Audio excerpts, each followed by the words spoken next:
welcome back. You're watching our continuing coverage here from Davos 2025.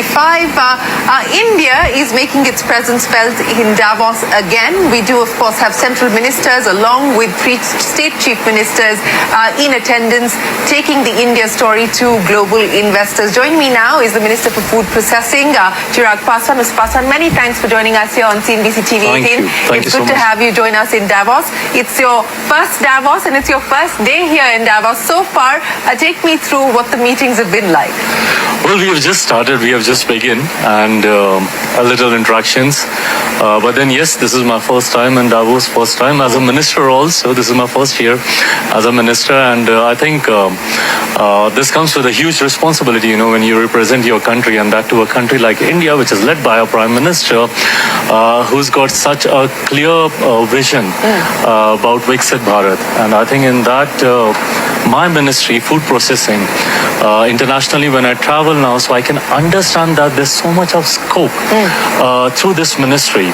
And when we talk about Viksit Bharat, I think in few years we'll realize that food processing industries will play a major role in that. Well, speaking of playing a major role, this has been a focus area of the government. In fact, the announcement of setting up large parks, etc., has also been part of the government's agenda and the government's plan. As you take stock of the situation in terms of what has already been done, but what more needs to be delivered, what would you prioritize? Well, yes, I'm happy that under the leadership of my Prime Minister, we are managing to build that infrastructure, to build that whole ecosystem, which is required for the food processing industry.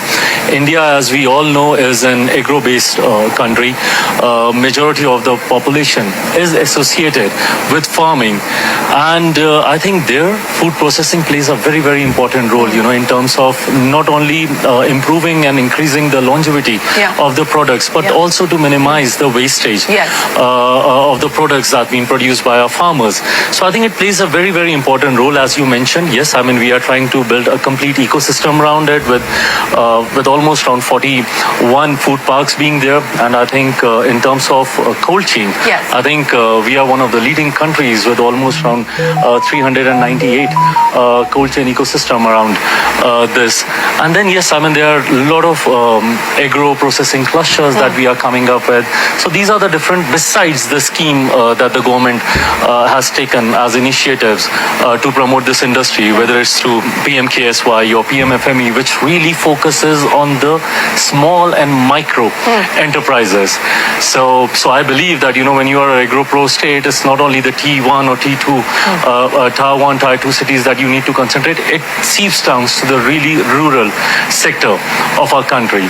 So I think overall, yes, but then a lot more needs to be done. And also, because I think that India's got that potential to explore international market through food processing to almost 23.4% by the year 2023-24. So yes, there's been a major increase in the export.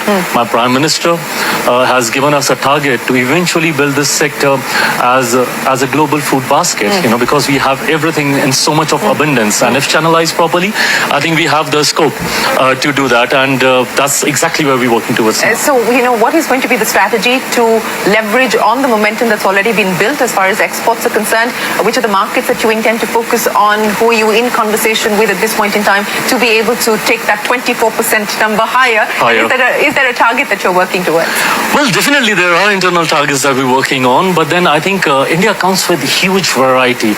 I think for centuries India has been known for the spices and the diversity of food, and because of the geographical positioning of our country, right from top north to down south to east to west, we have n number of varieties. And I think the strong presence of Indian diaspora across the globe gives us that opportunity to penetrate the market initially. And I would not want it to be restricted only to the Indian diaspora, because whenever I travel across the globe, recently I was in States, and there was I won't name the restaurant, but it was an Indian restaurant by a renowned chef in India, and there was a waiting of almost I can guess which one. almost 6 months. Yes. Bungalow. So I was was there, and there was a waiting. There was a long queue for months and months on a stretch. There were many other. I was in Italy, and I think we were the only Indian in that Indian restaurant. And whereas all the foreigners, they were enjoying our cuisine. So I know, that scope is there. I would love to see Indian brands, in supermarkets across the globe. So yes, that's something we are focusing on. Well, we would guess which one. Almost 6 months. Yes. Bungalow. So I was there, and there was a waiting. There was a long queue for months and months on a stretch. There were many other. I was in Italy, and I think we were the only Indian in that Indian restaurant. And whereas all the foreigners, they were enjoying our cuisine. So I know, that scope is there. I would love to see Indian brands, in supermarkets across the globe. So yes, that's something we are focusing on. Well, we would love to see more Indian brands on global shelves as well. But, talking about us and a wish list, the budget is literally around the corner now. And I know every ministry sends its wish list to the finance minister in the hope of being able to get more than the previous year. Given the plans that you've laid out for us, what's the ask of your ministry, of the finance minister? Well, yes, there's always a long wish list. But then I'm happy that the government key focus area is food processing, is one of the key focus areas is food processing. And my Prime Minister and the Finance Minister, they are very, very focused on promoting this sector.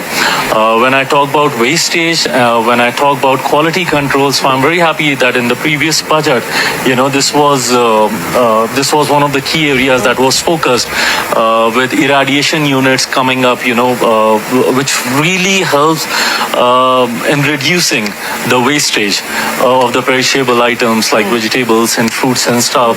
So 50 irradiation units coming up back in our country, 100 more, food testing labs, because I'm very, very particular, that it's not only about food security, it's about food safety as well. So you need to be very clear on those parameters, and those regulations that